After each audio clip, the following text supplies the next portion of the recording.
आज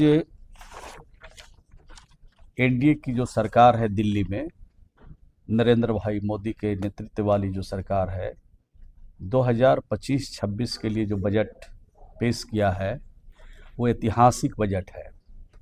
और ख़ास करके गांव के गरीबों, गांव के किसानों के लिए बहुत बेहतर और बहुत अच्छा बजट पेश किया है। इससे बड़े पैमाने पर बिहार का विकास होगा।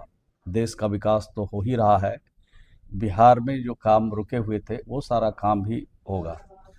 आपको प्रेस रिलीज भी मैं दे रहा हूँ, लेकिन कुछ जो मुख्य बिंदु है उसके बारे में आपसे स्पष्ट करना चाहता हूँ। आज 2025-26 में ये जो हमारे उद्यमी महिला हैं उनको 2 लाख करोड़ तक का ऋण उपलब्ध कराई गई है। वह महिलाएं के विकास के अग्रसर करेगी। सूक्ष्म एवं लघु उद्योग महिला लाभार्थी ऋण सीमा 5 करोड़ से बढ़ाकर 10 करोड़, गारंटी शुल्क की दर 1% घटाने का प्रावधान लगाकर युवा उद्यमियों के बीच नई ऊर्जा और उत्साह संचार किया जा रहा है। महिला उद्यमियों के लिए बजट में लगभग 4 लाख करोड़ का प्रावधान किया गया है। ये बजट में पहली बार जो आधी आबादी है उनको सशक्त बनाने के लिए से प्रधानमंत्री जी ने ये कदम उठाया है। और जब आधी आबादी सशक्त होगी तो समाज और तेज़ी से आगे बढ़ेगा, जहां नारियों का सम्मान भी होगा और नारी सम्मान के साथ साथ विकास और तरक्की भी नारी का होगा। दूसरा जो किसानों के लिए काम किया है बजट में, किसानों के लिए धना कृषि योजना के अंतर्गत 100 जिले को कवर करते हुए 1 करोड़ 7 लाख किसानों को इसका लाभ पहुंचाया जा रहा है।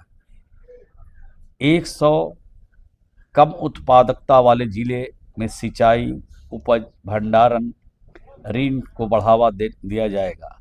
यह बीज की अच्छी किस्मों के उत्पादन के लिए रामबाण साबित होगा, यानी बीज के उत्पादन के लिए, भंडारण के लिए भी और उसके साथ नए नए प्रयोग के लिए भी भारत सरकार ने किसानों के हित के लिए ये काम किया है। और 100 जिले इससे कवर होंगे देश भर में। इसका लाभ बिहार को भी मिलेगा। आपने देखा कि जो मखाना अब उद्योग के रूप में शक्ल लेता जा रहा है। मखाना किसानों के लिए प्रसंस्करण और मूल्य संवर्धन को बढ़ावा दिया जा रहा है।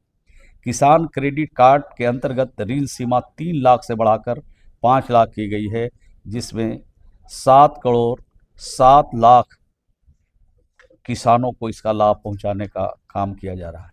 तो इस तरह से किसानों की समृद्धि के लिए, किसानों को और आत्मनिर्भर बनाने के लिए ये काम हो रहा है। उनकी आमदनी को दुगना करने का भी काम हो रहा है। इसी प्रकार से बजट के माध्यम से मध्य वर्ग के सभी को नई ऊंचाई देना एनडीए की सरकार चाहती है। मध्य वर्ग के योगदान को खुले तौर पर स्वीकार करते हुए नई व्यवस्था राहत देने हेतु 12 लाख तक के आय पर कोई कर नहीं लगेगा, यानी 12 लाख भी जिनकी आमदनी है उनको कर से मुक्त किया जा रहा है। और टीडीएस में जो कटौती की सीमा 50,000 से बढ़ाकर 1 लाख किया जा रहा है। तो इस प्रकार से किसानों को भी और किसान के साथ साथ बुजुर्गों को भी, और जिनकी वार्षिक सीमा 2 लाख से बढ़ाकर 4 लाख तक करने का सरकार ने निर्णय लिया है। तो इससे बड़ी राहत मिलेगी लोगों को, खास करके बुजुर्गों को भी इससे राहत मिलेगी। और जो करदाता है उनको भी बड़े पैमाने पर देश भर में इसका लाभ मिलेगा। दलित समुदाय के लिए जो हम लोगों ने काम किया है, भारत के प्रधानमंत्री जी ने जो योजना बनाई है, बजट में जो प्रावधान किया है कि पहली बार एसी महिला को 5 लाख, प्रथम बार इन लोग जिसमें 5 लाख में से 2 बार राशि दी जाएगी।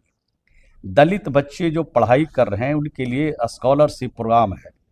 इस स्कीम के तहत 2024 में लगभग 4.50 लाख एसी छात्रों को 5 करोड़ की राशि वितरित की गई है। पारा मेडिकल स्कॉलरशिप के तहत 18 लाख छात्रों को 437 करोड़ की राशि दी गई है। देश में मेडिकल सुविधा को सुदृढ़ करने के लिए मेडिकल सीट बढ़ाने की घोषणा की गई है। मेडिकल कॉलेज में यूजी की 10,000 सीट जोड़ी जाएगी एवं इंजीनियरिंग के क्षेत्र में आईटीआई को 6500 सीट बढ़ाई जाएगी। यानी मेडिकल और इंजीनियरिंग में की पढ़ाई जो हमारे बच्चे करते हैं तो उसके लिए सीटों का भी बढ़ाने का भारत सरकार ने निर्णय लिया है। ये बहुत ही काबिल तारीफ है। सबसे बड़ी बात यह है कि जो बड़ी बीमारियों से जो ग्रसित लोग होते थे बिहार में, उनको राज्य से बाहर इलाज के लिए जाना पड़ता था।